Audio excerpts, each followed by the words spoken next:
네, 오늘 같이 나누고자 하는 말씀은 어저께 우리 아이들하고 같이 나눴던 요한복음 13장, 아니 요한복음이 아니라 마태복음 13장 44절 말씀입니다. 또 이제 본문을 요구하셔가지고 제가 또 본문을 이렇게 만들었어요.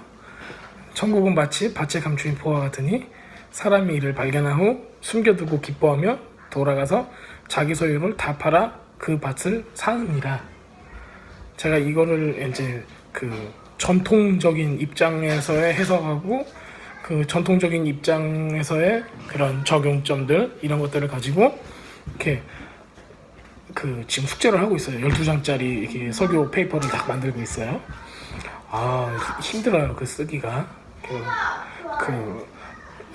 다 좋은 말들을 거기다가 넣어가지고 이렇게 그럴듯하게 만들어야 돼요.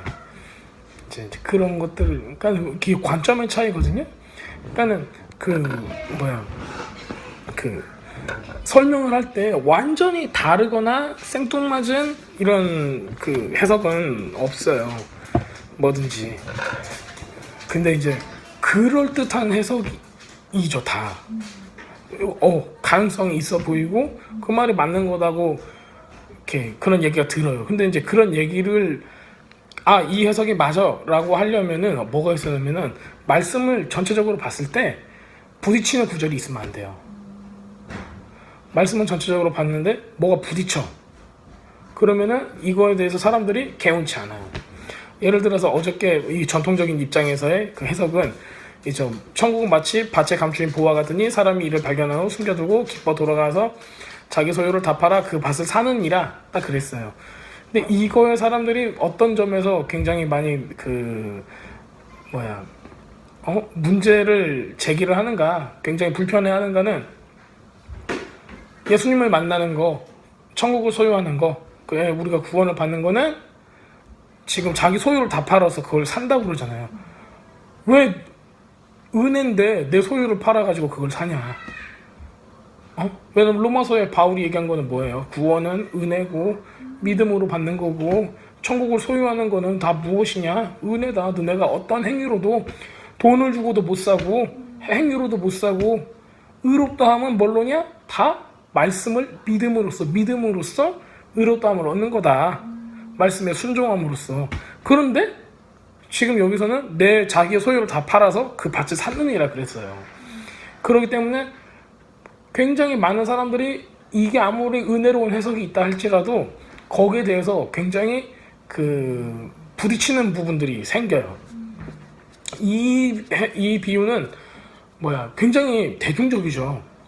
보아, 밭에 감추인 보아, 우리가 천국을 이렇게 소유하고 가지고 있는 이 우리 신앙이 얼마나 귀한지 참 너네들이 이 보아를 못 찾아서 참 안타깝구나 쯧쯧쯧 하면서 이제 우리가 이렇게 그 말씀을 알고 생각했고 또 기도도 하고 그랬어요.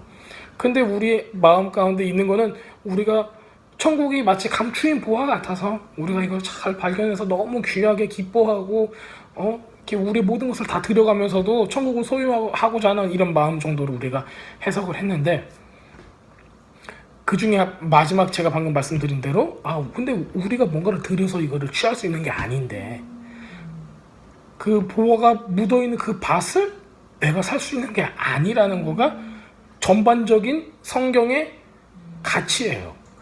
우리가 이건 은혜로 받는 거지 나의 어떠한 대가를 내가 치르고 내가 그 은혜를 받을 수 있는 건 아니다. 구원을 우리가 이룰 수 있는 건 아니다. 이거는 전적인 하나님의 은혜다. 근데 이런 지금 칭의나 의로움이나 은혜에 대한 교리하고 너무 이게 맞질 않아요. 둘이서 서로 대립하고 있어요.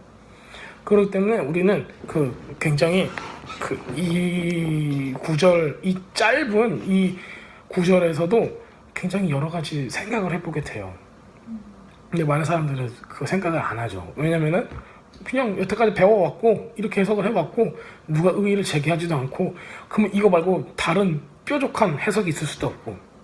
자, 그렇다면은 이 해석이 왜 이렇게 됐는가에는 제가 방금 설명했듯이 좋은 게 좋은 거기 때문에 됐습니다. 그리고 제가 이 구절을 해석하기 위해서 주석만 한 15개 넘게 본 것 같아요. 그 원어로 보고 히브리어로도 보고 지금 그리그로도 보고 각 그 단어들을 전부 다 단어의 그 어원이나 이런 것들도 전부 다 조사를 해봤어요. 그랬는데 만약에 한 15개에서 한 17개 정도의 주석이 있다면은 한두 가지 아니 두세 가지에서 나오는 주석이 제가 생각하는 그 내용하고 맞아 떨어지는 게 있었고 나머지는 다 기본적인 전통적인 그 해석의 입장을 취하고 있었어요. 자, 그렇다면 우리가 전통적인 이 주석의 입장으로 우리가 너무 쉽게 이렇게 해석한 이유가 무엇인가는 제가 한 가지를 우선 얘기를 해드릴게요. 그러니까 제가 지금 전제하고 있는 거는 이 전통적인 해석 말고 다른 해석이 있다라는 걸로 지금 전제를 해서 말씀드리는 거죠. 본문이 이렇게 나왔어요. 천국은 마치 밭의 감추인 보와 같으니 사람이 이를 발견한 후 숨겨두고 기뻐하며 돌아가서 자기 소유를 다 팔아 그 밭을 사느니라까지 이게 나와 있어요. 자, 그러면 천국은 뭐 같다는 말씀이죠? 예수님께서 지금 말씀하셨죠. 천국은 뭐와 같으니? 감춰진 보와 같으니. 그러면 천국이 뭐예요? 보와. 이게 기본적인 입장이에요, 사람들이. 자, 그렇다면 우리가 이 13절에는 뭐가 많아요? 지금 13장, 마태복음 13장, 12장 다 예수님께서 뭐에 대해서 가르쳤어요? 천국에 대해서 가르쳤어요. 천국은 마치 이와 같으니 하면서 이제 이렇게 나온 거잖아요. 그쵸? The kingdom of heaven like this 하면서 이렇게 나온 거예요. 자, 우리 바로 이 전에 뭐가 있었어요?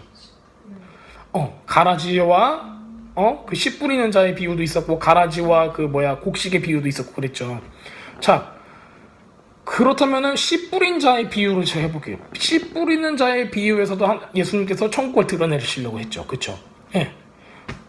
그러면 천국이 뭐예요, 거기서는? 밭? 씨 뿌리는 자의 그러니까는 뭐야? 길에다가 뿌리고 어디다가 뿌리고. 그러면은 천국이 뭐가 천국이에요, 거기서? 열매를 맺는 거. 천국은 열매를 맺는 것이다. 그렇죠? 자, 그렇다면은 거기서 그 구절, 그 비유에서 봤을 때, 씨 뿌린 자의 비유를 봤을 때, 열매를 맺는 거에 대해서, 열매를 맺는 거가 그 천국에 대한 상징인 거예요. 그래서 30배, 60배, 100배 결실을 맺는 이런 모습들이 천국을 상징하는 거예요. 근데 그거가 보와 같으니 하고 나왔어요? 아니면은 그 전체 내용을 봤을 때 드러났어요? 전체 내용으로 드러났죠. 그렇죠. 뭐는 뭐다라고 얘기 안 했어요. 그 전체 내용이 천국을 드러내는 거예요. 자, 그 다음에 농부가 밭이 있는데, 곡식밭이 있는데 거기다가 원수가 가라지를 심어놨어요. 그것도 천국은 이와 같으니 하고 나왔어요. 그쵸? 여기서 말하는 천국은 뭐예요? 여기서 말하는 천국은 뭐예요?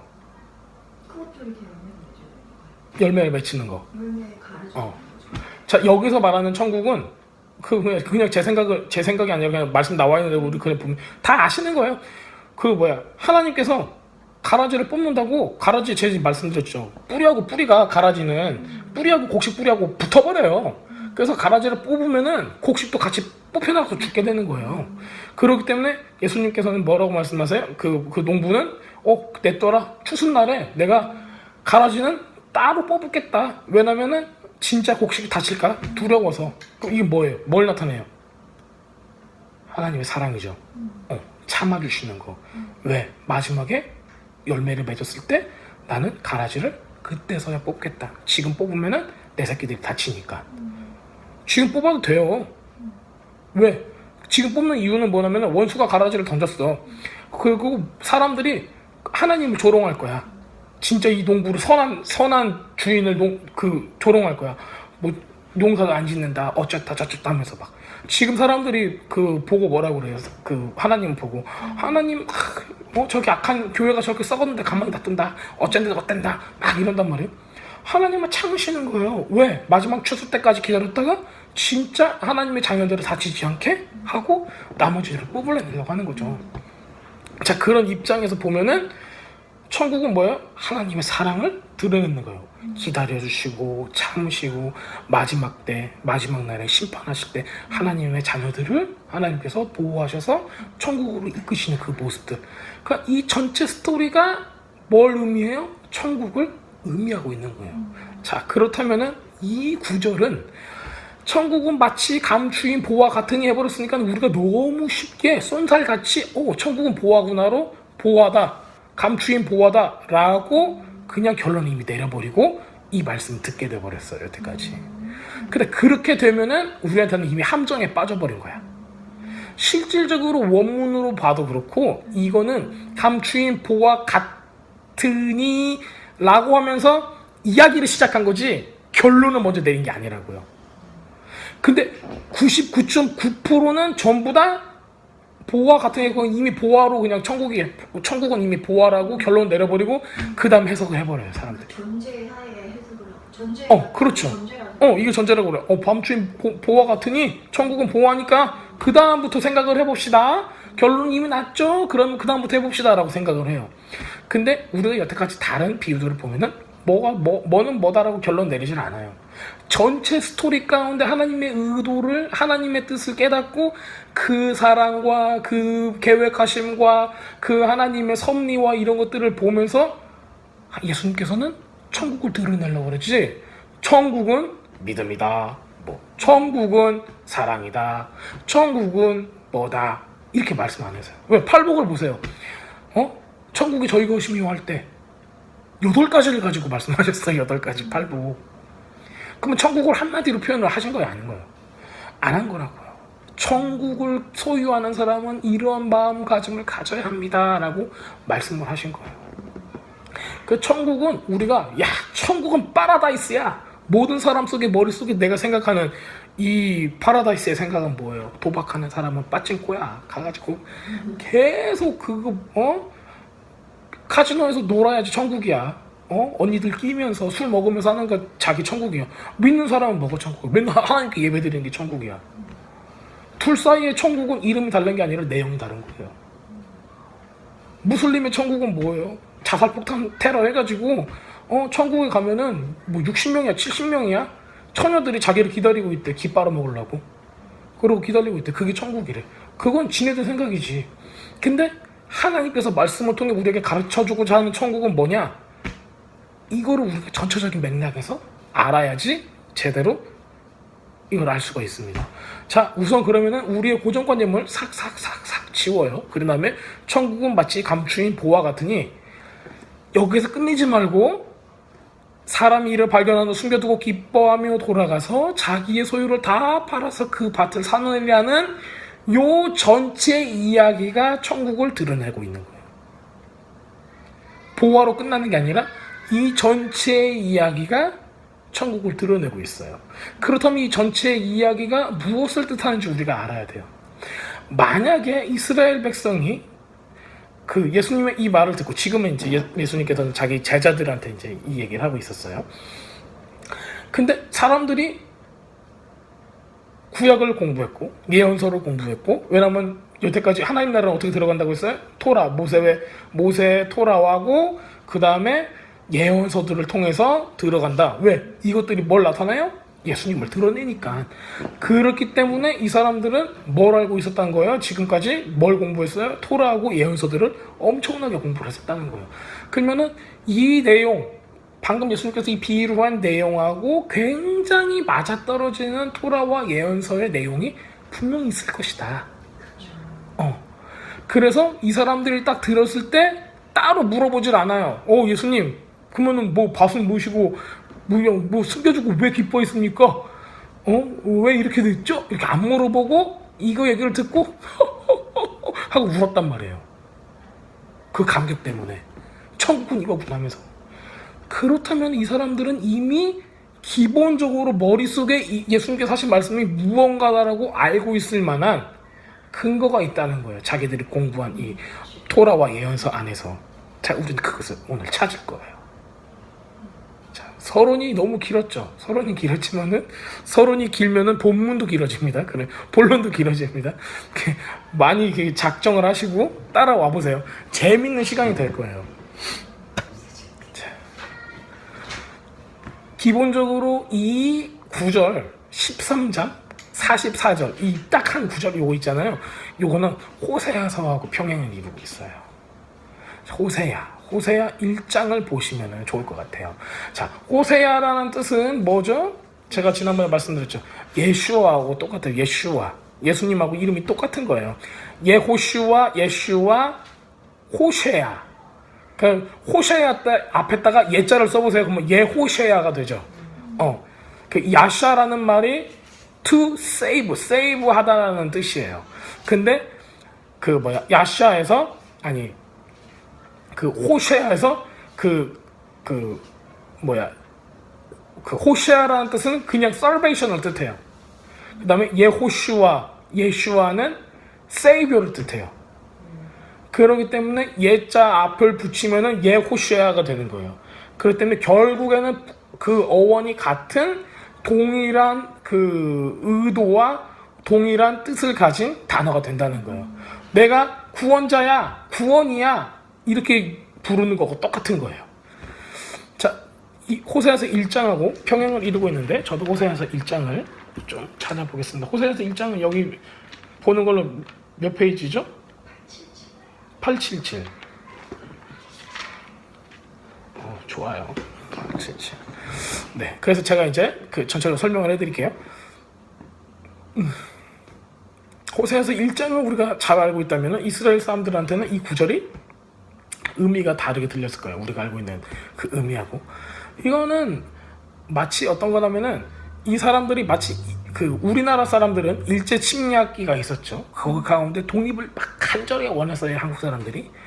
그런데 그 왜냐면은 이스라엘 백성도 이때 그 침략을 당하고 다른 나라의 속국이 돼요. 결국에는.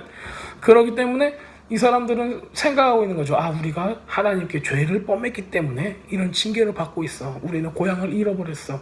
여기저기에 끌려다니고 있었어. 그래가지고 이 사람들이 뭘 기다렸어요? 메시아를 기다렸죠. 메시아를 막 기다리고 있었어요. 이 호세아서 1장도 이 메시아에 대해서 굉장히 잘 드러내주고 있는 거예요. 그냥 단지 8세기에 그 북이스라엘과 남유다 이네 정신체례라 하는 거가 아니라 그거 이상의 것을 이미 얘기를 하고 있었던 거죠. 자, 호세아서 1장은 본문을 보면은 자연스럽게 나는 이스라엘 집안에 잃어버린 양을 찾으러 왔다. 너를 얼마나 사랑하는지 네가 정말 이해하기를 원한다 하는 메시지를 담고 있습니다. 1절에서 9절까지밖에 없어요. 그렇기 때문에 우리가 이걸 읽어볼 수도 있죠. 네, 이따가 계속 쭉쭉 보면서 읽어볼 건데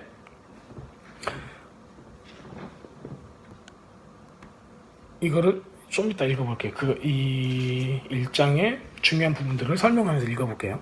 자, 이야기를 그렇다면은 다시 우리가 이 본문을 이해하기 위해서 좀 앞에 부분들을 전부 다 하나씩 설명을 하고 그 다음에 전체적인 것을 제가 그림을 그려드릴게요. 그러니까는 앞에 부분만 보면은 저 양반이 무슨 얘기를 하는가 하는 생각이 들 수도 있어요. 하지만은 잘 들어보세요. 자, 우리가 그러면 첫 번째 이야기를 아담과 하와로 들어가게 볼게요. 우리가 요즘에 지금 창세기를 읽고 있어요. 창세기를 이제 많이 지났죠. 앞에 아담과 하와는 이미 한 2주, 3주 전에 지났어요. 그래도 또 창세기니까는 또 아담과 하와가 빠지면 안 되죠. 자, 이야기를 아담과 하와로 돌려본다면은 하나님께서는 항상 이 아담과 하와 이야기에서도 마지막에 하나님께서 구원하시고자 하는 의도를 이미 비치셨어요. 그렇죠. 그리고 누군가가 널 위해서 대신 죽어야지 너희들이 수치를 갈아줄 수 있는 거고 누군가가 죽어야지 너희들이 다시 에덴에 돌아올 수 있는 거예요. 그렇기 때문에 하나님께서는 처음부터 이 끝을 선포하고 계시는 거나 마찬가지예요. 창세기에서도. 자, 이사야서 46장 10절에 보면 이런 말씀이 있어요. 내가 시초부터 종말을 알리며 아직 이루지 아니한 일을 옛적부터 보이고 이르기를 나의 뜻이 설 것이며 내가 나의 모든 기뻐하는 것을 이루리라 하였노라 라고 말씀하고 계세요. 결국에는 무슨 말씀이냐면 시초, 태초부터 종말까지 이미 나는 계시를 해뒀다는 거죠. 자, 아담은 어떤 사람이죠? 아담은 최초의 인간이었어요. 자, 그리고 뒤에 보면은 로마서에서는 사도 바울은 아담을 어떤 사람으로 표현하죠? 예수님 어떤 사람으로 표현하죠? 마지막 아담, 세컨 아담, 두 번째 아담이자 마지막 아담으로 표현을 하고 있어요. 그러면 예수님하고 아담을 그 동일선상에 두고 있는 거예요. 누가? 사도 바울이. 바울은 그 당시에 최고의 토라학자였어요. 그러면 바울이 한 이 얘기는 그냥 아무 근거가 없는 그런 얘기가 아니에요. 실질적으로 이스라엘 사람과 랍비들이 아담하고 예수님을 동일선상에 두고 있어요. 어떤 이유인지 우리가 이제 알아가야 돼요. 자, 아담을 통해서 죄가 들어왔고 예수님을 통해서 구원이 들어왔다라고 이제 우리가 알고 있죠. 네, 그 한 사람으로 인해서 죄가 들어오고 사망이 들어왔고 한 사람으로 인해서 죄사함이 들어왔고 그 다음에 생명이 들어왔다. 이 말씀을 우리가 알고 있어요. 근데 이 한 사람이 참 중요한데 아담은 죄 지키기 위해서 태어난 건 아니잖아요. 그렇죠? 아담도 원래 예수님의 그 역할을 하기 위해서 태어났어요. 왜냐하면 예수님께서는 뭘로 오셨어요? 킹으로 오셨잖아요. 킹, 왕으로, 메시아로 오셨어요. 메시아는 즉 왕을 나타내는 거예요. 아담도 아담한테 하나님께서 뭘 시키셨죠? 정복하고 다스리고 생육하고 번성하고 메스터잇, 메스터잇 하라고 그랬잖아. 메스터잇은 뭐예요? 다스리라요. 그러면 이 사람이 뭐예요? 아담은 왕인 거예요. 아담은 왕이기 때문에 말 그대로 메시아의 모습을 그대로 가지고 있었어요.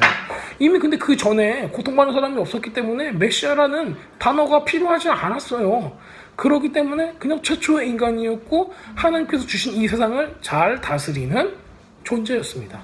즉 이 세상에서는 왕과 같은 존재였어요. 자, 결국에는 제가 드리고 싶은 말씀은 뭐예요? 아담은 우리의 메시아와 남편의 한 모습을 가지고 있는 거예요.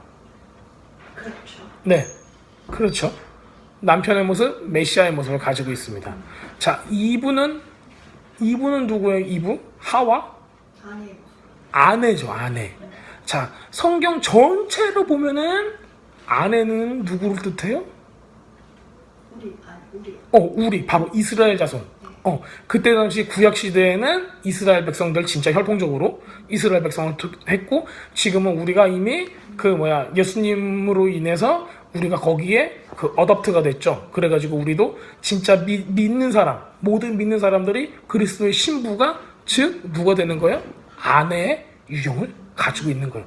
자, 그렇다면은 아담과 하와는 이 동일한 모습을 띠고 이 땅 가운데 존재를 하기 시작을 했어요. 자, 이렇게 보면은 아담은 메시아의 유형, 남편의 유형을 가지고 있고 그 다음에 하와는 이스라엘 백성들, 즉 믿는 사람들을 뜻하는 거예요. 자, 그렇다면은 이분은 무슨 죄를 졌는가? 이분은 무슨 죄를 졌냐면은 실질적으로 선악과를 따먹은 사람 누구야? 이브예요. 그렇죠. 그래서 이분은 미드라시의 얘기를 들어보면 이분은 결혼 전에 죄를 진 걸로 나와요. 왜냐면 선악과를 따먹기 전 아기를 낳은 게 아니니까. 선악과를 따먹기 전 아기가 나온 게 아니죠. 그렇죠. 선악과를 따먹고 아기가 나왔잖아요. 그렇죠.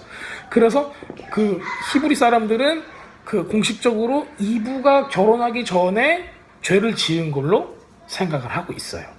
자, 그리고 창세기 4장 1절에 보면은 그 다음에 이 구절이 나와요. 아담이 그의 아내 하와와 동침함에 하와가 임신하여 가인을 낳고 이르되 내가 여호와를 말미암아 등남을 하였다 하니라라고 기록을 하고 있어요.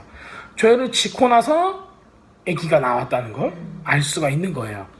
자, 창세기 4장 1절 방금 우리가 읽은 거 이거 있죠. 이거는 어떤 걸로 드러내냐면은 죄가 들어오고 그 다음에 성적인 행위가 있었던 거, 그 다음에 이 부분이 이스라엘 사람들과 랍비들의 눈에는 어떻게 비춰졌냐면은 지난번에 제가 한번 나눴던 듯이 하와가 아담한테 한마디로 간음을 한 걸로 나오는 거예요.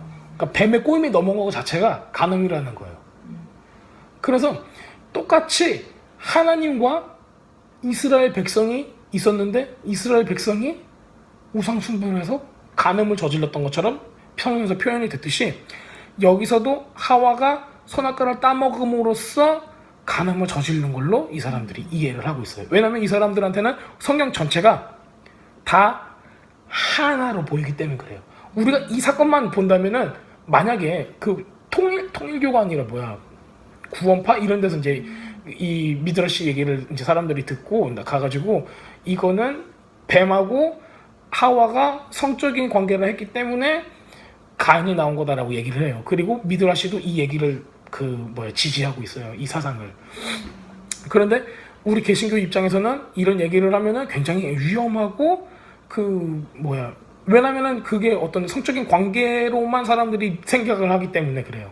근데 실질적으로 성경에서는 우상 숭배 자체를 간음으로 표현하고 있고, 간음은 즉 성적인 관계를 나타내고 있어요. 어찌됐든 의미하고 있는 건 사실이에요. 자, 그렇기 때문에 여기서 이스라엘 사람들이 여태까지 전통적으로 봐온 주장은 뭐냐면은 하와가 간음했다라는 거예요. 그게 영적인 간음이건 육적인 간음이건 우리는 확실하게 알 수 있는 거는 간음했다는 거예요. 법을 지키지 않았다는 거예요. 그래가지고 문제가 됐다는 거죠. 자, 그래가지고 이것이 바로 성적인 죄와 간음으로 기록이 되어 있다고 이 사람들이 생각하는 근거가 됐습니다. 자, 이거 어떻게 할 수 있냐고요? 자, 그것은 이스라엘 집의 죄가 성경에서 반복적으로 계속 기록하고 있어요. 막 8세기에 있는 모든 선지자들, 호세야, 요엘서, 우리 요즘에 읽고 있는 이사야서 전부 다 이스라엘이 뭐예요? 간음했다고 질책하고 있는 거예요. 간음했다고. 그렇기 때문에 이스라엘 사람들의 사고관념에서는 이 모든 게 다 배반과 간음과 성적인 타락으로 묘사가 되고 있습니다. 자, 그래가지고 이 호세아서 1장을 우리가 읽어본다면은 얼마나 어처구니 없는 일들이 일어나는가. 세상에서요, 이런 일들은 정말 쉽지 않은 일들이 호세아서 1장에서 나오고 있다는 걸 우리가 볼 수 있어요. 자, 왜 마태복음 13장 44절을 위해서 호세아서 1장하고 이렇게 계속 하는가. 너무 답답하죠. 뒤에까지를 보기 위해서 이 앞에 거를 다 다뤄야지 이게 빛을 발합니다. 제가 결론만 딱 얘기하면 하고 끝 이렇게 해버릴 수 있어요. 근데 이거 다 알아야지 은혜가 충만해집니다. 좀 그냥 기다려보세요. 아셨죠? 자, 그래서 이제 이 호세아서 1장을 우리가 설명을 하면은 우리가 이제 이것들을 알게 돼요. 자, 성경은 이브가 순결하고 아름다웠지만은 사탄이가 들어간 이 뱀에 의해서 이 나쁜 관계를, 어떤 간음적인 이 관계를 가졌던 것을 알고, 그 다음에 가인이 그 결과로 나왔다는 것을 알 수가 있어요. 왜냐하면 맨 처음에 그 창세기 4장 1절에 그냥 그 구절만 보면은 아담이 하와를 아니, 그렇다면은 아니, 내가 들어가니 이런 뜻이에요. 그리고 나서 가인이 나왔다는데 어떠한 근거도 없어요. 가인 같은 사람이 나올 수 있는 근거가 없다고요. 아담과 하와인데 아담과 하와 사이에서 가인이 나올 이유가 없다고요. 아벨이 나와야지. 근데 가인이 나왔다는 게 문제가 되는 거예요. 근데 아벨이 나왔어야 돼. 가인이 나온 이유가 뭐예요? 하와가 타락했기 때문에 그런 거죠. 하와가 문제가 있었기 때문에 가인이 나온 거예요. 그리고 그 다음에 하와가 회개를 하고 아벨이 나온 거예요. 그러지만 이 죄의 씨는 아벨을 죽여요. 그 다음에 하나님께서 가인과 아벨이 죽고 나서 가인을 멀리 쫓아보내고 그 다음에 다시 믿음의 씨를 주시는 거죠. 그게 바로 셋이죠. 그렇게 되면 이제 잘 이야기가 가죠. 근데 이게 진짜 왜 사람들이 사소한 목숨을 걸잖아. 야, 이게 진짜 성관계야? 아니야? 막 이거 가지고 싸워요. 그게 진짜가 됐건 가짜가 됐건 간에 지금 중요한 건 뭐냐면은 하와 가운데 이브 가운데 죄가 이미 들어갔다는 거예요. 그 죄로 인해서 가인이 나왔다는 거예요. 자, 제가 이단이 되지 않기 위해서 여러 가지 설명을 드려야 돼요. 사람들은 사소한 거에 막 목숨을 걸기 때문에. 자, 창세기 3장 20절에는 이렇게 나와 있습니다. 아담이 그의 아내 이름을 하와라고 불렀으니 그는 모든 산자의 어머니가 됨이더라 라고 나와 있어요. 근데 여기서 굉장히 재밌는 걸 발견할 수 있어요. 우리가 이걸 그냥 보면은 하와라고 불렀고 그는 모든 산자의 어미가 됩니다라 라고 했어. 맞아? 하고 끝났어요. 근데 여기에 보면은 실질적으로 언어 성경에서 보면은 얘는 어머니가 됩니다라가 과거형이에요. 과거형이에요. 그러니까 죄가 들어오고 나서 되지 않았다는 거예요. 옛날에는 그러니까는 죄가 들어오기 전에는 모든 산자의 어머니야. 생명의 어머니. 모든 생명의 어머니인데 죄가 들어오고 나서는 그 다음부터는 이제 뭐가 되겠어요? 애기들이 나오잖아요. 하와를 통해서. 그러면은 이게 생명의 어머니가 돼요? 아니면 죽음의 어머니가 돼요? 하와를 통해서 죄가 들어갔죠. 네. 그리고 나서 하와를 통해서 나온 애기들은 다 어떻게 되는 거예요? 죄성을 다 가지고 있어요. 그러면 죽음을 낳는 거예요? 생명을 낳는 거예요? 어떻게 보면 그렇죠. 그렇기 때문에 여기서는 생명의 어머니였다가 모든 산자의 어머니가 됩니다가 과거형으로 나와요.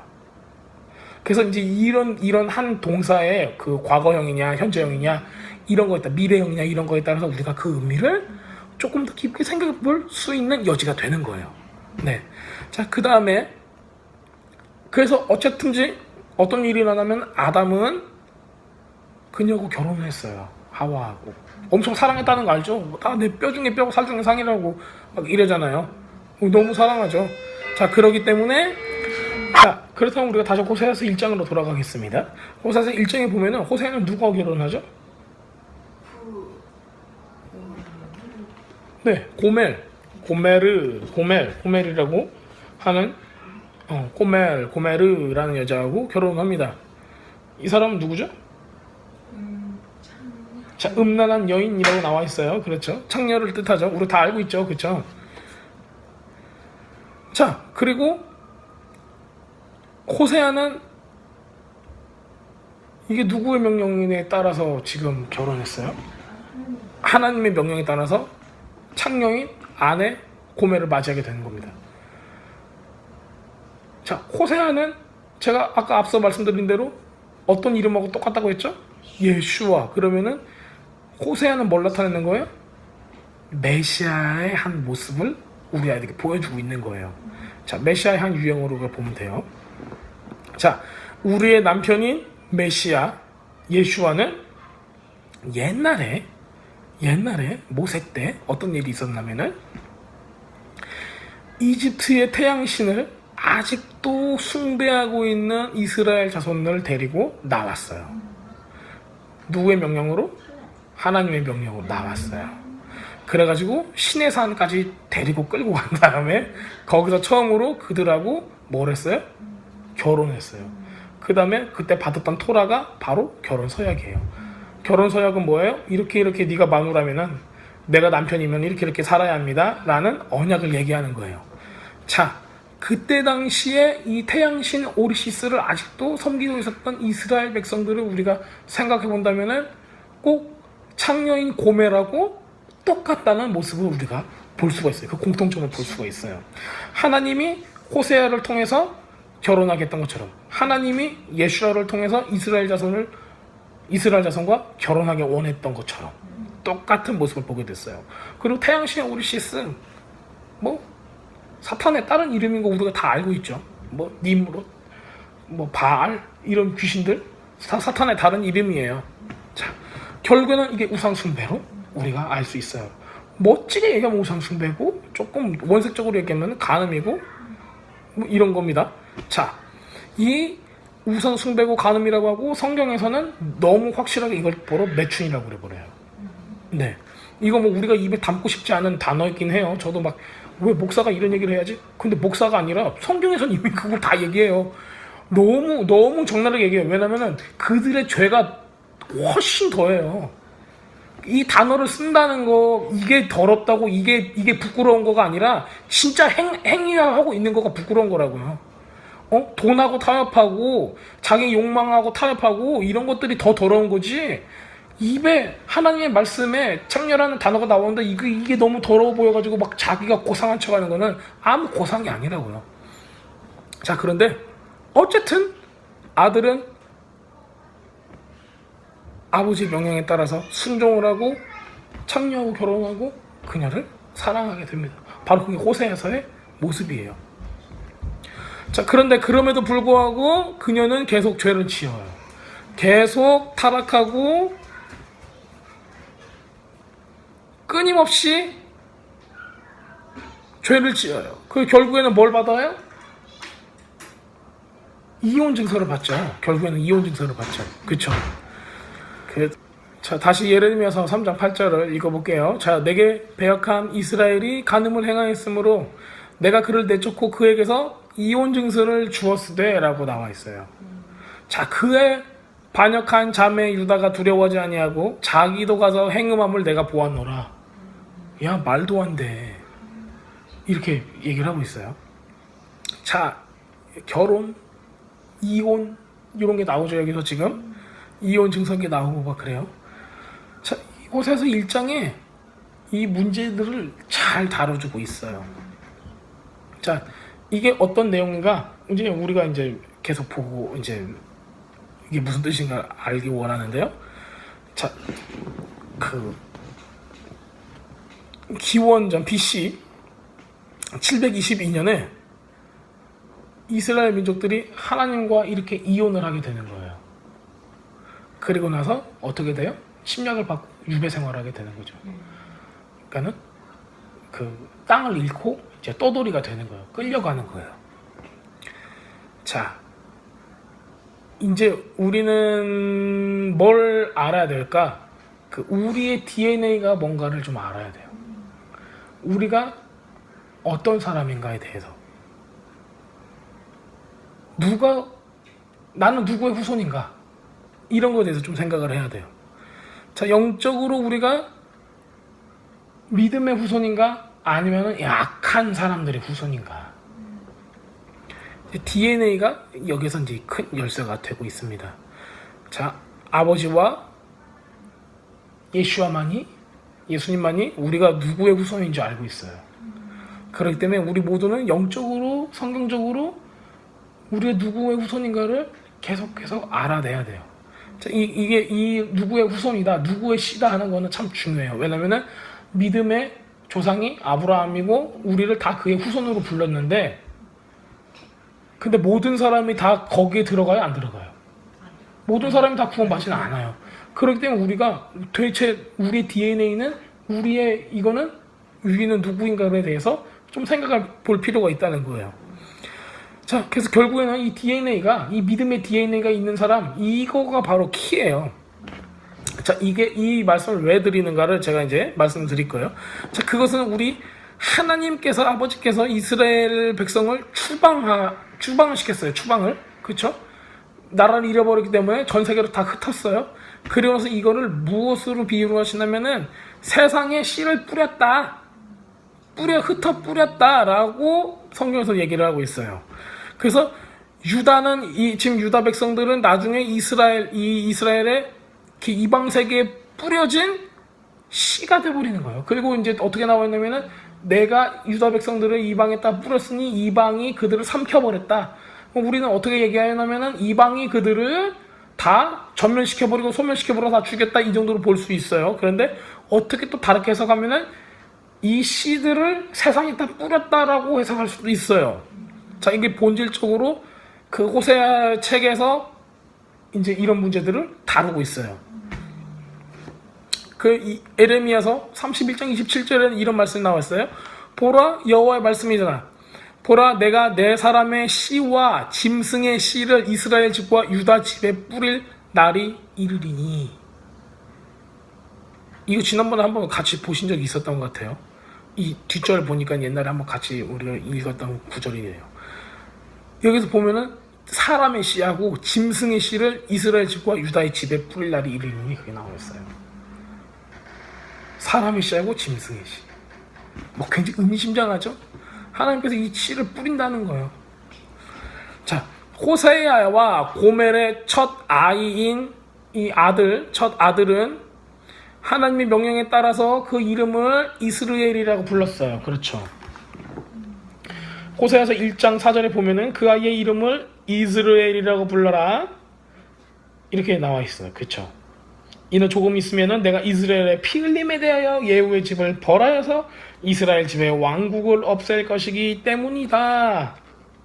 이제 이스라엘 북이스라엘의 멸망에 대해서 얘기를 하고 있어요. 그쵸? 그리고 그 다음에 또 고멜이 또 임신해요. 그 다음에 그 여자의 이름을 로루하마라고 불러라 이렇게 나와 있어요. 그 밑에 보면은 이스라엘 집에 내가 자비를 베풀지 않겠다 이렇게 나와 있어요. 자비가 없다 그 얘기죠. 그쵸? 자, 그 다음에 9절에 보면 그 아이 이름을 로암미라고 불러라. 이는 내가 내 백성이 아니고 너희가 내 백성이 아니고 내가 너희 위에 있지 않을 것이기 때문입니다. 이렇게 나와 있어요. 자, 그렇다면은 내 백성이 아니다 라는 뜻을 가지고 있다는 거예요. 자, 이거를 우리가 가지고 볼 거예요. 이스라엘이라는 단어, 히브리 단어는 뭘 뜻할까요? 호세아서에서는 이 이름이 반복적으로 나오는데 이 뜻은 하나님이 심으신다. 하나님이 씨를 심으신다라는 뜻이에요. 우리는 하나님께서 세상에 심었던 사람이에요. 바로 우리가 씨예요. 하나님께서 심으신다. 이게 왜 우리가 씨인가는 이제 들으시면 알 거예요. 이전에 제가 이제 또 드렸던 게 사람의 씨하고 짐승의 씨를 뿌리는 게 나왔죠. 이 사람의 씨하고 짐승의 씨를 뿌렸는데 우리가 짐승의 씨인가 사람의 씨의 후손인가를 우리는 이거를 아이덴티파이를 해야 한단 말이에요. 우리가 누구의 자손인가를 알아야 된단 말이에요. 그래서 우리가 그 DNA를 알아야 된다는 거예요. 근데 하나님께서 원하셨던 건 뭐예요? 지금 호시아를 통해서 고멜을 통해서 나온 이 첫째 아들의 이름이 뜻이 뭐예요? 하나님께서 심으신다는 거예요. 하나님께서 심으신다. 자, 여기까지 왔어요. 하나님께서 심으신다까지. 자, 여기서 끝나지 않아요. 호세아서 11장 여기 보면은 11장 호세아서 아니 11장이 아니지. 죄송합니다. 호세아서를 보면은 여기 보면은 이제 9절까지 이렇게 나오죠. 여기 9절까지 보면은 굉장히 결말이 9절이 아니라 이게 원래 거시기로 보면은 1장 11절이라고 써 있는 부분 있죠. 거기가 이제 우리 직역성경에서는 2장 2절이에요. 그쵸? 그때 이렇게 나와 있어요. 예후다 자손과 이스라엘 자손이 함께 모여서 그들을 위한 한 우두머리를 세우고 이스라엘의 날이 크다라고 하며 그 땅에서 올라올 것이다 라고 나와 있어요. 굉장히 멋있죠. 네. 그 날이 이스라엘의 날 하나님께서 심으셨다 이거예요. 그 날이 크다 이렇게 나와 있어요. 굉장히 결말은 좋아요. 그쵸? 이게 1장에서 나오는 결말인데 너 다 안 좋아. 그래 안 좋았다가 결말은 엄청 좋게 나오는 거예요. 성경은 다 그래. 자, 호세아서 1장에는 전체 기사가 이 마지막 거를 이 전체 기사를 이 마지막 절에 요약을 하고 있는 거예요. 자, 호세아서 2장 23절을 보면은 이게 더 구체적으로 잘 드러나요. 이거 읽어볼게요. 자, 내가 나를 위하여 그를 이 땅에 심고 긍휼히 여김을 받지 못했던 자를 긍휼히 여기며 내 백성이 아니었던 자를 향하여 이르기를 너는 내 백성이라 하리니 그들을 이르기를 주는 내 하나님이시니라 하리라 하시니라. 직역성경에는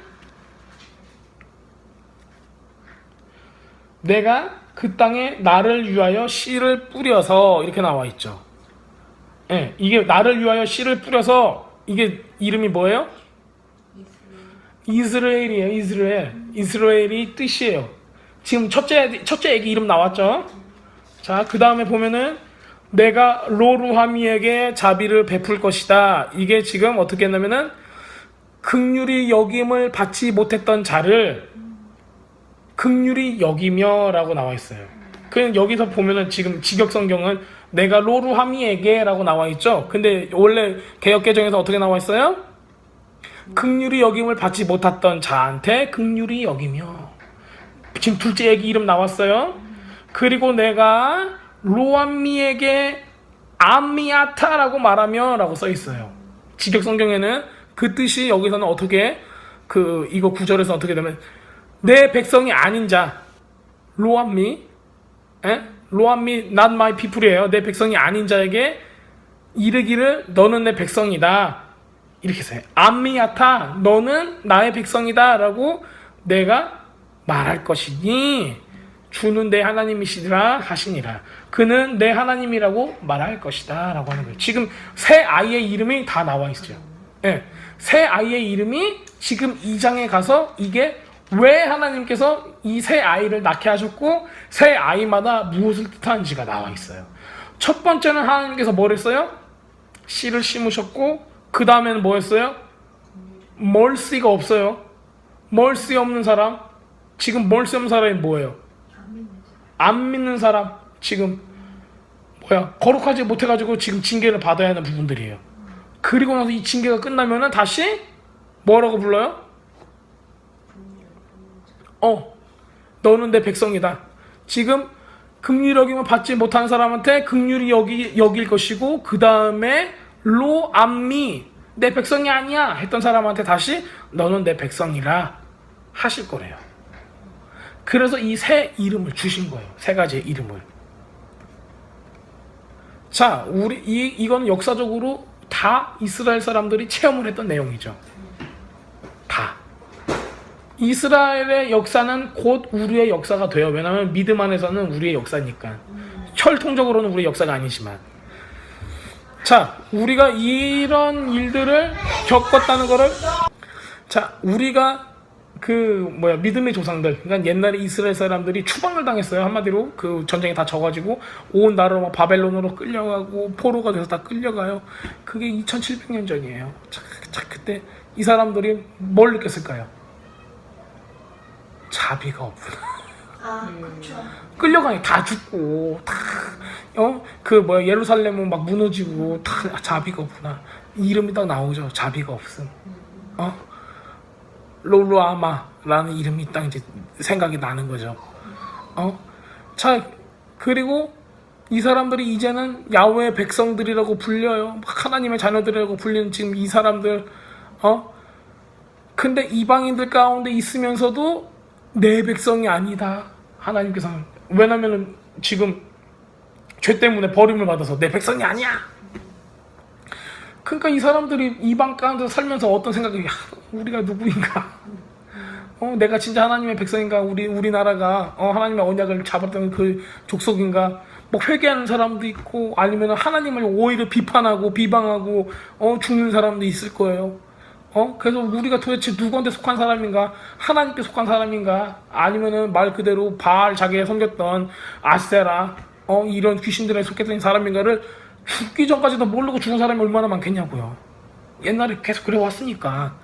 수세기 동안에 수천번 동안에 이 굉장히 많은 전쟁과 이런 것들을 겪었잖아요. 다 뭐 때문에 겪어요? 우상 숭배 때문에 겪은 거죠.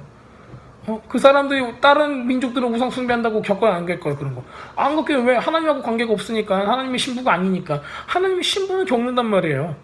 자, 그럼에도 불구하고 호세아서 8장 잠깐.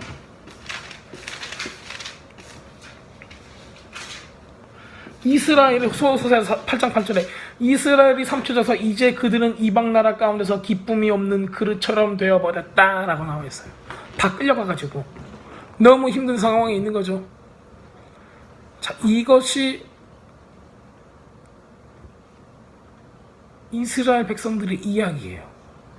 이스라엘 백성들이 바로 잃어버린 양이라는 것을 알 수가 있어요. 그 다음에 이 이후에 메시아께서 오세요. 그렇죠? 근데 이 이후에도 굉장히 오랜 세월이 걸쳐져요. 700년 전이었으니까는 700년에 걸쳐지는 거예요. 거기에 바벨론으로부터 해가지고 로마의 통치를 받기까지 그제서야 예수님께서 등장을 하시는 거예요. 그래서 마태복음 5장 24절에는 이렇게 나와 있습니다. 예수께서 대답하여 이르시되 나는 이스라엘 집에 잃어버린 양 외에는 다른 데로 보내심을 받지 아니하였노라 하시니, 예수님께서 오신 이유가 뭐예요? 이스라엘 집에 잃어버린 양 때문에 오신 거예요. 이 이야기는 뭐 때문에 나오면 가나안 여인이 애기 자기 아이가 지금 아프다고 해가지고 구원해달라고 하는 거예요. 그래서 이제 개에 대한 얘기가 나오죠. 거기서 나는 개한테 주인의 상에서 떨어지는 음식을 줄 수가 없다? 이제 이래가지고 어떻게 개가 주인의 음식을 같이 먹냐? 그래서 이제 거기 땅에 떨어지는 부스러기라도 먹어야 됩니다. 해서 이제 그 믿음에도 칭찬하실 때. 근데 예수님께서 스스로 이렇게 말씀하시는 거예요. 이스라엘 집에 잃어버린 양을 위해서 왔다라고. 그러면 예수님께서 오신 이유에 대해서 지금 딱 나온 거예요. 자, 그 의미는 뭐냐면은, 자, 이제는 여태까지 했던 내용을 이제 보는 거예요. 자, 하나님께서는 우리를 이 세상에다가 심으셨어요. 그게 무슨 얘기예요? 하나님께서 전쟁으로 약한 사람들이 다 쳐 죽어요. 예. 그 다음에 이스라엘 백성을, 남은 이스라엘 백성들을 열방에 다 보내시는 거예요. 그쵸? 다 끌려갔어요. 온 열방에 이 사람들이 다 퍼졌어요. 그리고 나서 이 사람들이 그 가운데서 어떤 일이 일어나요? 영적으로 성장을 해요. 모르드게 나오죠. 에스더 나오죠. 다니엘 나오죠. 다니엘과 새 친구들 나오죠. 이렇게 신앙을 지키는 사람들이 그 이방에서도 신앙들을 계속 지키면서 살아갑니다. 바알에게 무릎 꿇지 않고, 또 그 누구야, 아수르의 귀신들한테 무릎 꿇지 않고, 바벨론의 귀신들한테 무릎 꿇지 않고, 페르시아 귀신들한테 무릎 꿇지 않아요. 사람들한테 무릎 꿇지 않는 이런 신앙의 절개를 지켰던 사람들이 이제 생겨나기 시작을 하는 거예요. 왜? 이전에 타락했던 사람들 있죠? 이 사람들이 다 죽었어. 여기 성경에서는 지난번에 계속 말씀드렸죠. 그루터기, 렘넌트, 악한 것들이 다 죽이고 나서 하나님께서 이스라엘 이 나무를 확 베어가지고 그루터기만 남았어. 무슨 얘기예요? 다 죽은 것 같아. 근데 거기서 옆에서 막 싹이 나와. 뭐예요, 얘가? 이스라엘의 거룩한 자만 남겨두겠다는 거예요. 이거를 하나님께서 여기서 어떻게 표현하고 있어요? 하나님께서 세상에 씨를 뿌리셨다라고 나오는 거예요. 세상에 씨를 뿌렸기 때문에 거기에서 이스라엘 백성들이 지금 다시 성장을 하고 있는 거예요. 하나님께서 믿음의 사람들을 세상에 심으시고 이 사람들이 세상에서 영적으로 성장해요. 그때 하나님께서 누구를 보냈어요? 예수님을 보내셨어요. 아들을 다시 보내세요. 아들을 다시 보내고 바로 이 거룩한 사람들이 다시 하나님의 아내가 될 수 있도록 십자가에서 죽으시는 거예요. 이 스토리가 전반적인 스토리인 거예요. 이거를 가지고 우리가 이제 알아야 돼요. 자, 왜 오셔서 죽으셨어요? 하나님 아버지께서 아들에게 가서 다시 돌아가서 음란한 여인을 아내로 삼으라 하셨어요. 그렇기 때문에 예수님께서는 다시 오셨어요. 첫 번째가 언제였어요? 신의 산에서. 두 번째가 언제예요? 지금 오셔서 다시 음란한 아내를 다시 삼는 거예요. 호세아서 3장 1절에 이렇게 나와 있습니다. 자, 여호와께서 이르시되 이스라엘 자손이 다른 신을 섬기고 건포도 과자를 즐길지라도 여호와가 그들을 사랑하나니 너는 또 가서 타인의 사랑을 받아 음녀가 된 그 여자를 사랑하라 하시기로 라고 나와 있어요.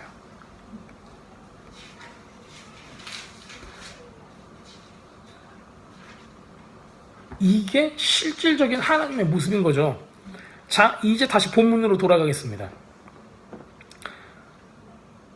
천국은 마치 밭에 감추인 보화 같으니 사람들이 이를 발견한 후 숨겨두고 기뻐하며 돌아가서 자기 소유를 다 팔아 그 밭을 사느니라 그랬어요. 여기서 우리가 깊게 봐야 될 부분이 treasure hidden in a field예요. 밭에 감추인 보화. 여기선 밭이라고 했지만은 실제로 얘기하면은 들판이에요. 자, 그리고 뒤에 보면은 이렇게 되어 있어요. 돌아가서 자기 소유를 다 팔아서 그 밭을 사느니라고 나와 있어요. 자, 밭에 숨겨진 보물에 대해서 우리가 이제 확인할 수가 있어요.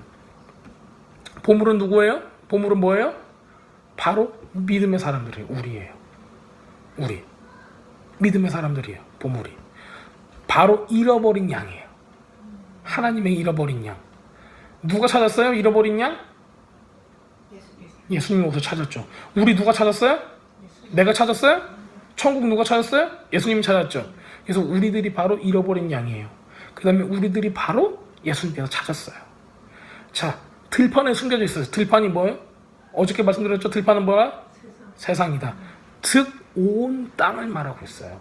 하나님께서 온 땅에 뭐를 뿌렸다고 했죠? 아까? 씨를 뿌렸다고 그랬어요.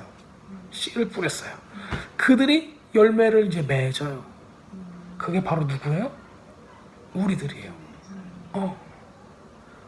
그 하나님께서 씨를 뿌린 것 때문에, 그 DNA를 뿌린 것 때문에 바로 우리가 지금 믿음을 가지고 이렇게 신앙생활을 하고 있는 거예요. 그게 바로 우리들입니다. 그리고 그 밭은 수확을 위해서 휘어졌네 라고 나오죠. 들판이 휘어졌다라고 나오죠. 예수님께서 이렇게 말씀하시죠. 너희는 넉 달이 지나야 추수할 때가 이르겠다 하지 않았느냐. 그러나 예수님의 눈에는 너희에게 이르노니 너희 눈을 들어 밭을 보라. 휘어져서 추수하게 되었도다. 왜냐면은 하나님 아버지께서 우상 숭배와 이 더러운 것들을 다 잘라내고 온 세상으로 씨를 뿌리셨어요. 그래서 복음이 온 세상에 심겨질 수 있는 모든 환경을 다 조성하셨어요. 그래서 septuagint도 나왔어요. 성경이 번역이 됐어요. 심지어는 로마 카톨릭을 통해서 복음이 전 세계에 들어가게 했어요. 이런 씨 뿌림 때문에 전부 다 우리한테 여기까지 온 거예요. 복음이. 예수님의 눈에는 뭐예요? 이미 추수할 때가 가까이 왔다 라고 말씀을 하신 겁니다. 자, 사람들이 생각을 이렇게 해요. 뭐야? 그러면은 예수님께서 잃어버린 자를 위해서 왔다, 나만을 위해서 왔다. 그러면 안 믿는 사람은 뭐라고 대답해요? 그러면은 교회 안 다니는 사람도 아니야? 그럼 나는 어떻게 하라고? 이런 사람 많아요. 자, 이 논쟁의 포인트가 될 수 있어요. 진짜 예수님께서는 잃어버린 양만을 위해서 왔는가? 이 전에도 예수님께서 나는 잃어버린 양만을 위해서 왔어 그렇게 말씀하셨어요. 그래서 제가 그 전에 얘기하는 거가 우리의 DNA가 도대체 어디 있냐? 우리가 가인의 DNA를 가지고 있냐? 셋의 DNA를 가지고 있냐?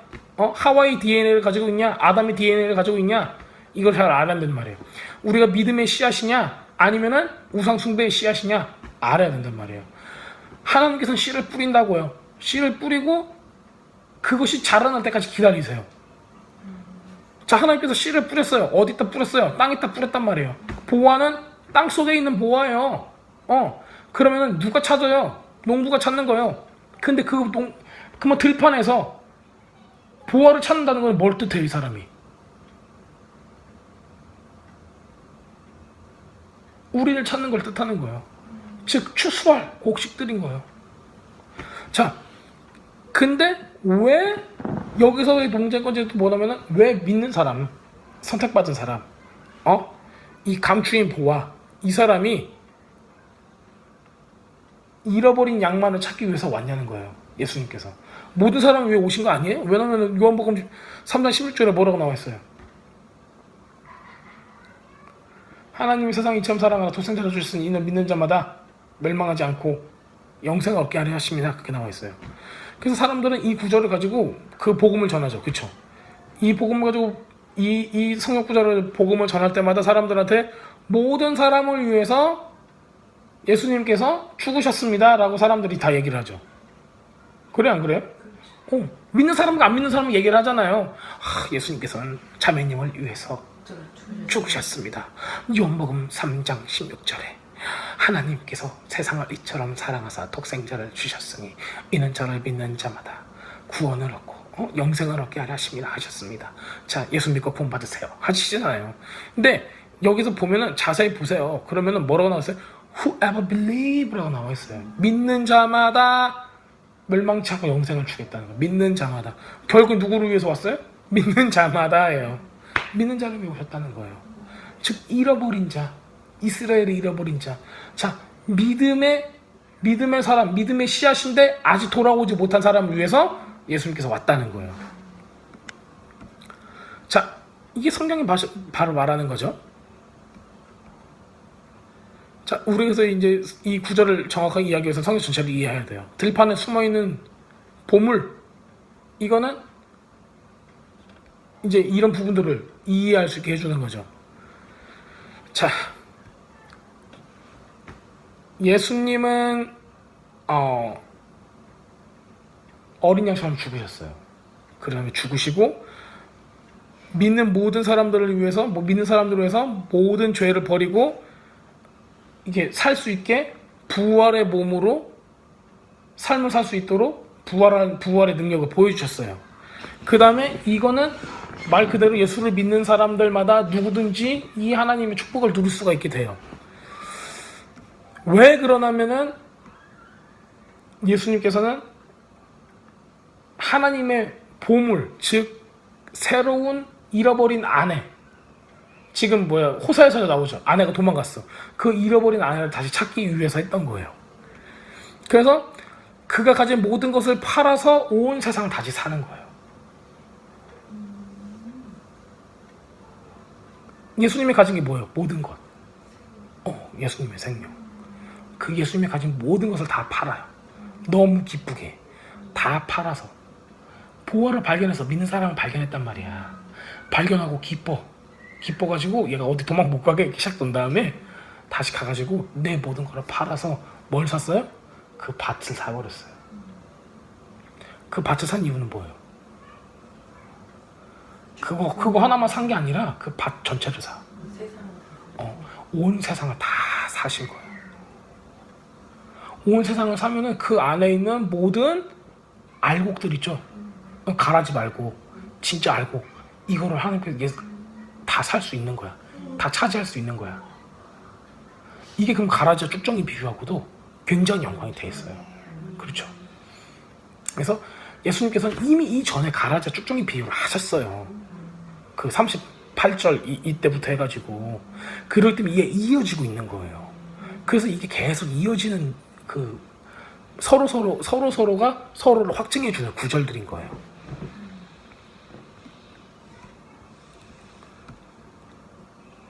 그러니까 이렇게 되면은 하나님께서는 그 누구도 잃어버리지 않게 되는 거예요. 이제는 왜 예수님께서 이미 다 전체 온 세상을 다 사버렸으니까. 그래서 보물들은 예수님께서 다 빼가는 거예요. 그러면은 못 믿는 사람 있죠. 미안한데 그 씨앗이 믿음의 씨앗인가 쭉정이인가 알 수가 있는 거예요. 이래서 예정설이 굉장히 많은 비중을 또 거기 안에서 차지하고 있는 거예요. 실질적으로 우리가 신앙생활을 해보면 진짜 믿는가 안 믿는가는 알아요. 알아요. 왜 모르겠어요. 알아요. 예정설이네 어쩌네 이런 거 얘기할 필요도 없어요. 중간에 신앙을 잃어버린다? 솔직히 믿는 사람한테 중간에 신앙을 잃어버릴 수 있는 확률이 있어요? 진짜 하나님 체험한 사람한테? 있어요? 있는 것 같아요? 아니, 딴짓은 하죠. 그 방황이라고 그러죠. 우리는 신앙을 잃어버렸다고 안 해요. 네. 결국엔 어떻게 돼요? 울면서 돌아오잖아요. 살려주세요 하면서. 제가 잘못했어요. 이러고 돌아온단 말이에요. 안 돌아오면. 근데 끝에는 꼭 돌아오게 돼요. 또 이게 많은 사람이면은. 근데 이렇게 보면은 둘 다 맞아요. 그래서 그 예정설이나 아니면은 중간에 이 거룩한 성화의 삶을 이루어야 되는 이런 부분들을 보면은 자 그거는 이제 우리가 놓고 자 예수님께서 우리의 남편이 되어주시기 위해서 그 모든 것을 다 버리시고 이 밭을 통째로 사서 우리를 하나라도 빼놓지 않고 구원에 이르기 하시기 위해서 이 모든 것들을 감당해내셨다는 거예요. 얼마나 그 죽임당하신 어린 양이고 우리의 진짜 남편이 되신 예수님이 얼마나 멋져요. 아담은 어떻게 했어요? 자기 아내가 그 선악과를 먹었어요. 아담이 뭐 했냐면은 아담은 그냥 죄하고 연합해버렸어요. 근데 예수님은 뭐 했어요? 죄하고 연합했어요? 안 그러고 대신 죽음으로써 다 살렸어요. 아담이 자기 아내 하나가 그렇게 돼 있으면은 하나님 앞에서 제가 이 죄를 사하기 위해서는 어떻게 해야 됩니까? 제가 책임을 지겠습니다. 했었어야지 원래 맞는 거란 말이에요. 그래서 아담하고 둘째 아담이 그렇게 해서 다른 거가 되는 거예요. 그래서 첫째 아담을 통해서 죄와 사망이 들어오고 둘째 아담을 통해서 다시 회복이 들어오는 거예요. 용서와 생명이 들어오게 되는 거예요. 완전히 반대가 되는 거죠. 근데 현상은 같아요, 틀려요? 현상은 같아요. 현상은 자기 아내가 음란해진 거하고 똑같은 거예요. 아담의 아내도 자기 아내가 죄를 지는 거, 음란한 거하고 똑같은 거예요. 자기 남편을 선택한 게 아니라 뱀을 선택한 거잖아요, 그 시간에. 네. 그리고 그 다음에 이스라엘 백성도 뭐예요? 바알을 선택했어요. 그렇기 때문에 음란한 백성, 음란한 아내가 돼버릴 거예요. 심지어는 신의 산 앞에서도 이미 그랬던 사람들이었어요. 근데 이것들 전부 다 뒤집으려고 하나님께서는 씨를 뿌렸으니 그 씨가 믿음의 씨예요. 다 징계와 벌로 이 나무를 다 자르고 그루터기를 만들어서까지.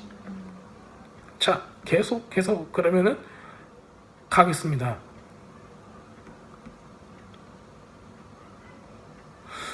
자, 호세아서 3장 1절에서 2절 이 도대체 어떻게 일이 되어갔는지 우리가 이거를 좀 볼게요.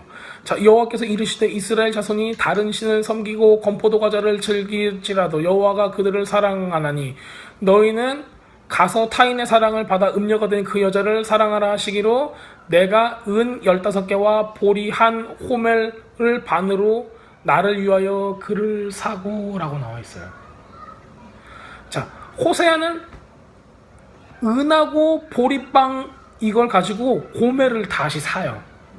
구속했다는 걸 리딤했다는 거예요. 지금 이 언니가 팔려갔어. 다시 사와야 돼. 그 느낌이 막 오시죠? 이게 무슨 느낌인가? 고멜은 무슨 뜻인 줄 아세요? 고멜 complete라는 뜻이에요. 완전한 거. complete. 완전한 죄일 수도 있고 죄로 들어가면 완전한 죄고 다시 좀 회개하고 돌아오면 완전한 신부가 되는 거예요. 그래서 지금 호세아가 뭘 줬어요? 은하고 빵을 줬어요. 뭘 뜻해요? 우리 남편 예슈아는 은으로 팔렸어요. 첫 번째. 그리고 그의 몸은 뭐예요? 떡빵이에요. 부서짐으로써 그 몸이 부서짐으로써 아내를 다시 사온 거예요. 예수님께서. 자, 이거 뭐야? 이 구약에서 이때 이 시대에 이혼한 아내는 특히 이거 간통죄하고 이혼한 거는 재혼이 불가능해요. 지금 호세아의 아내는 간통을 했기 때문에 한마디로 간음을 했기 때문에 호세아하고는 다시 결혼하기가 너무 힘든 거예요. 근데 이거를 뭘로 해요? 은하고 빵을 주고서 다시 데리고 와버렸어요. 다시 결혼해버렸어요. 자, 근데 이때 율법상으로는 이게 불가능했지만 이 사람들이 이제 이 돈으로 매수를 해가지고 지금 한 거예요. 한마디로. 그래가지고 했는데 이게 불가능했지만 이게 됐어요. 근데 이건 뭘 뜻하냐면은 앞으로 다가올 일의 그림자예요. 율법은 그림자라고 했잖아요. 자, 그래서 돈이 아니라 이제 진짜 구속, 리디머가 되는 거예요. 리딤, 구속을 받는 거예요. 이렇게 이사야서 52장 3절에 여호와께서 이같이 말씀하실 때 너희가 값없이 팔렸으니 쥐가 알아서 나가버렸어. 그랬더니 돈 없이 속량되리라 라고 나와 있어요. 돈이 아니라 다른 걸로 너희를 리딤하겠다라는 거예요. 내가 사오겠다라는 거예요.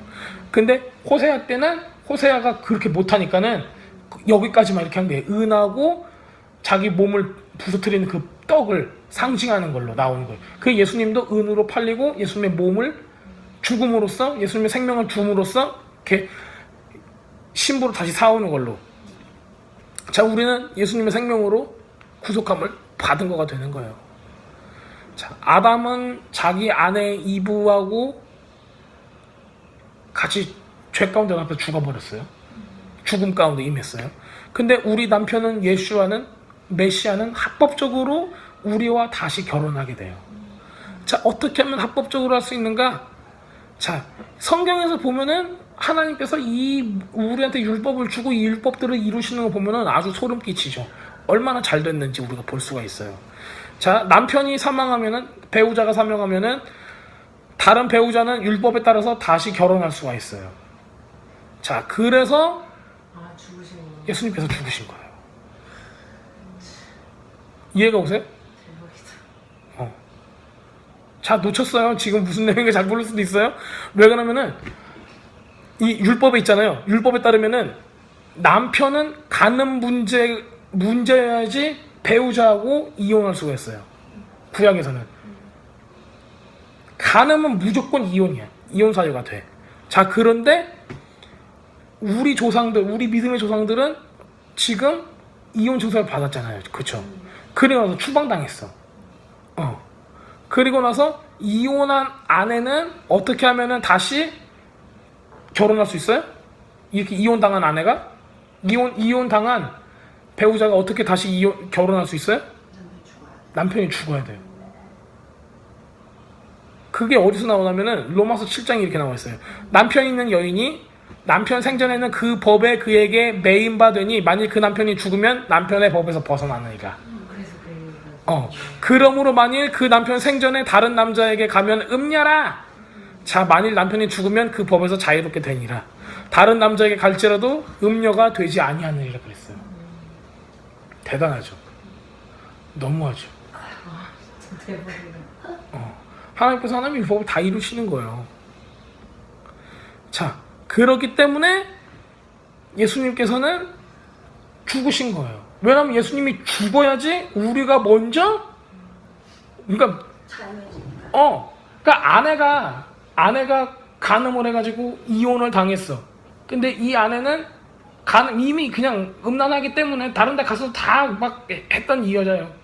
근데 남편이 이 아내를 찾고 싶어. 호세아는 돈하고 이거 생명, 즉 하나님의 예수님의 죽음이라는 상징을 주고 사왔어요. 근데 예수님은 어떻게 써야 돼요? 진짜 죽었어야 돼. 그렇기 때문에 예수님께서 죽고, 야, 옛날에 네 남편은 없어. 나는 새 신랑이 돼서 너한테 온 거야. 그러니까 난 이제 나한테 다시 결혼할 수 있어요 라고 얘기하는 거야. 집착이 심하네. 은혜가 큰 거야, 집착이 심한 거야. 얼마나 그 사랑은 놀라워요. 자, 이렇게 예수님께서 죽으셨기 때문에 오직 예수님이 사랑하는 바로 그 한 명의 신부하고 다시 결혼할 수가 있는 거예요. 자, 이번에는 더 이상 간음이 아니에요. 그래서 예수님께서 우리한테 뭘 요구하세요? 정결함, 깨끗함, 완벽한 신부. 고메르라고 얘기했죠. 완벽하다고. 완벽한 신부가 되어달라고 하는 거예요. 왜냐면 우리의 메시아, 우리의 신랑은 진짜 완벽한 신랑이기 때문에 그래요. 그래서 예수님께서 우리한테 계속 요구하시죠. 정결하세요. 거룩하세요. 달라야 합니다. 구별하세요. 계속 우리한테 요구하는 거예요. 더 이상 우리가 이런 삶을 살 수가 없어요. 타협하면서 살 수가 없어요. 부정하게 살 수가 없어요. 왜? 예수님께서는 간음했던 아내를 다시 살리려고, 다시 맞아들이려고 죽기까지 하셨던 거예요. 그러면서 요구하는 게 뭐예요? 깨끗해지세요. 그러면 우리 다시 결혼할 수 있어요.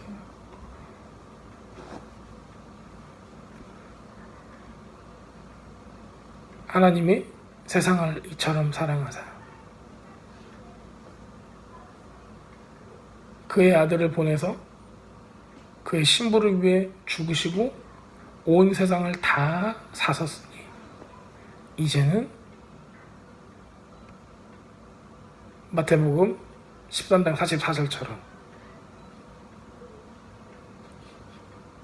그 밭을 전부 다 사신 거예요. 그리고 이 뒤에 나오는 거가 그 잃어버린 양 한 마리가 이제 나오는 거예요. 자, 우리가 이렇게 하나님의 이 역사를 이 한 구절로 이게 볼 수가 있어요.